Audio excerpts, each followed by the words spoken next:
உச்சநீதிமன்ற உத்தரவை அடுத்து தமிழ்நாட்டின் 45 இடங்களில் பலத்த போலீஸ் பாதுகாப்புடன் RSS பேரணிகளும் பொதுக்கூட்டங்களும் நடைபெற்றன.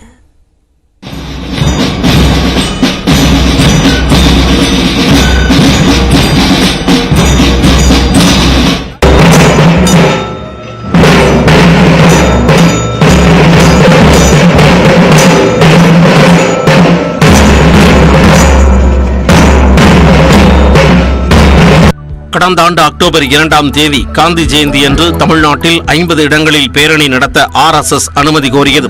சில இடங்களில் அனுமதி மறுக்கப்பட்ட நிலையில் RSS அமைப்பு நீதிமன்றத்தை நாடியது. இதுகுறித்த வழக்கில் RSS பேரணி நடத்த அனுமதி வழங்குமாறு காவல்துறைக்கு சென்னை உயர்நீதிமன்ற நீதிபதிகள் உத்தரவிட்டனர். இந்த உத்தரவை எதிர்த்து உச்சநீதிமன்றத்தில் தமிழ்நாடு அரசு மேல்முறையீடு செய்தது. வழக்கை விசாரித்த நீதிபதி ராமசுப்பிரமணியன் தலைமையிலான அமர்வு RSS பேரணி நடத்த அனுமதி வழங்கி உத்தரவிட்டது. இதையடுத்து வீர சிவாஜியின் 350வது முடிசூட்டல் விழா, அம்பேத்கரின் 133வது பிறந்த நாள் விழா, வள்ளலாரின் 200வது ஜெயந்தி விழா ஆகியவற்றை முன்னிறுத்தி தமிழ்நாட்டில் 45 இடங்களில் RSS பேரணி நடைபெற்றது. தனிநபர்கள் சாதி மதம் பற்றி தவறாக பேசக்கூடாது, தடை செய்யப்பட்ட அமைப்புகளுக்கு ஆதரவாக எந்த கருத்தையும் பேசக்கூடாது, கம்பு மற்றும் ஆயுதங்கள் எதையும் கைகளில் ஏந்தி செல்லக்கூடாது என்பன உள்ளிட்ட 12 நிபந்தனைகள் மற்றும் கட்டுப்பாடுகளுடன் இந்த பேரணிகள் நடைபெற்றன. சென்னை கொரட்டூரில் நடைபெற்ற RSS பேரணியில் 1200க்கு மேற்பட்டோர் பங்கேற்றனர். ஆவடி மாநகர காவல் இணை ஆணையர் விஜயகுமார் தலைமையில் 700க்கு மேற்பட்ட காவல்துறையினர் தீவிர பாதுகாப்பு பணியில் ஈடுபட்டனர். இந்நிகழ்ச்சியில் மத்திய இணையமைச்சர் எல் முருகன் பங்கேற்றார்.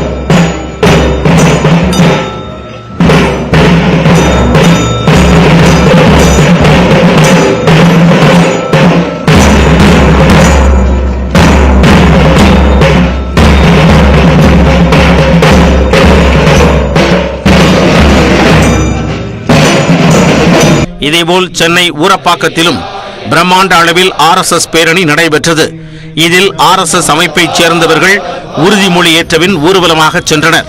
கோவையில் நடைபெற்ற பேரணியை பாஜக மூத்த நிர்வாகி H. ராஜா கொடியசைத்து தொடங்கி வைத்தார். மதுரையில் வண்டியூர் பெருமாள் கோவிலில் இருந்து தொடங்கிய பேரணி அம்பிகா திரையரங்கம் வரை நடைபெற்றது. பேரணியில் வேலூர் இப்ராஹிம் பங்கேற்றார். தென்காசி மாவட்டம் சங்கரன் கோவிலில் RSS பேரணியில் 700க்கு மேற்பட்டோர் பங்கேற்ற நிலையில் பாஜக தொண்டர்கள் மலர் தூவி வரவேற்றனர்.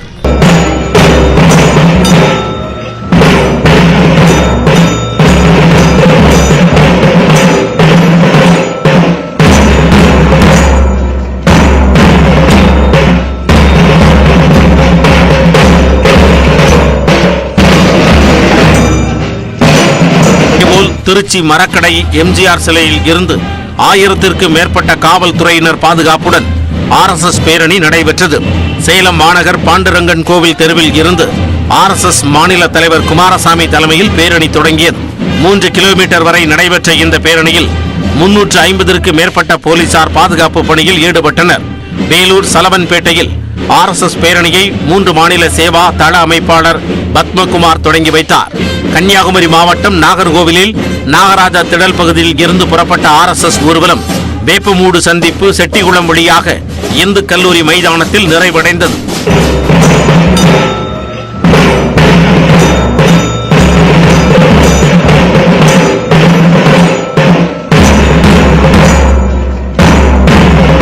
RSS ஊர்வலம் நடைபெற்ற அனைத்து இடங்களிலும் பேரணியின் முடிவில் அந்த அமைப்பின் சார்பில் பொதுக்கூட்டங்கள் நடைபெற்றன.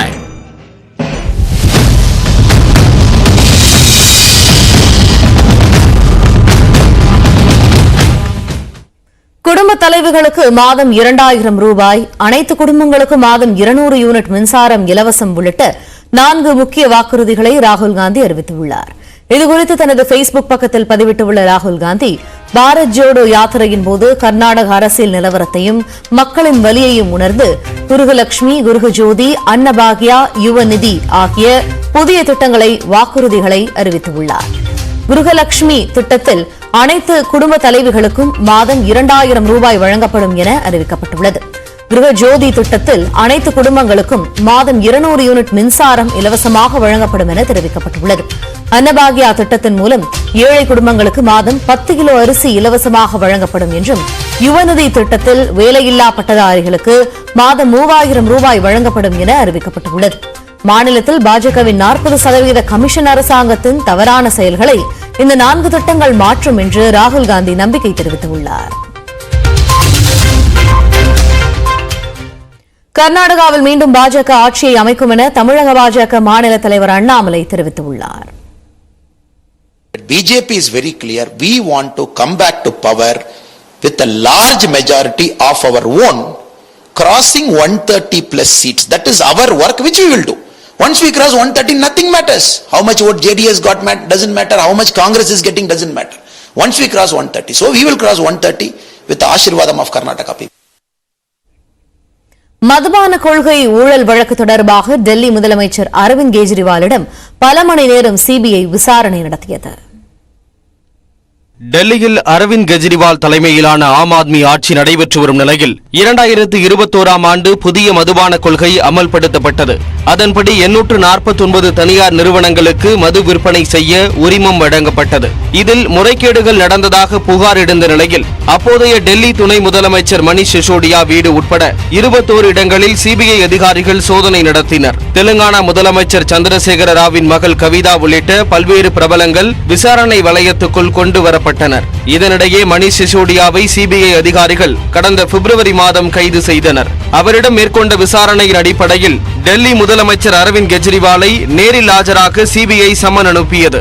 சிபிஐ அலுவலகத்தில் ஆஜராவதற்கு முன்னர் டெல்லி ராஜ்காட்டில் உள்ள காந்தி நினைவிடத்தில் அரவிந்த் கெஜ்ரிவால் மரியாதை செலுத்தினார்.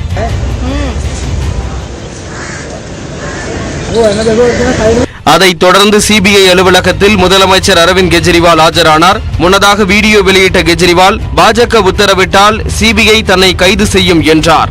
आपके तो केजरीवाल भ्रष्टाचारी है। मैं पहले इनकम टैक्स में कमिश्नर की नौकरी करता था, चाहता जितने मर्जी करोड़ों रुपए कमा लेता। उस नौकरी को लात मार के कई वर्षों तक मैं दिल्ली की झुग्गी बस्तियों में मैंने काम किया। तब तो हम राजनीति में भी नहीं आए थे, दूर दूर तक सीएम बनने की कोई उम्मीद ही नहीं थी। वो झुग्गियां ही मेरा घर होती थी। प्रधानमंत्री जी, अगर केजरीवाल भ्रष्ट है तो दुनिया का कोई आदमी ईमानदार नहीं है। தொடர்ந்து செய்தியாளர்களை சந்தித்த அவர் அடக்குமுறை மற்றும் கொடுங்கோன்மைக்கு எதிராக மக்களின் குரலாகவும் நம்பிக்கையாகவும் இறுதி மூச்சு வரை போராடுவோம் என்று கூறினார். जो नहीं चाहती कि भारत की तरक्की हो, 75 साल तक इन्हीं ताकतों ने भारत को पिछड़ा रखा। कुछ राष्ट्र विरोधी ताकतें जो नहीं चाहती कि देश में स्कूल बने। இதனிடையே முதலமைச்சர் அரவிந்த் கெஜ்ரிவாலுக்கு ஆதரவாக ஆம் ஆத்மி கட்சியினர் காஷ்மீரி கேட் பகுதியில் போராட்டத்தில் ஈடுபட்டனர். அவர்களை டெல்லி போலீசார் கைது செய்து அப்புறப்படுத்தினர்.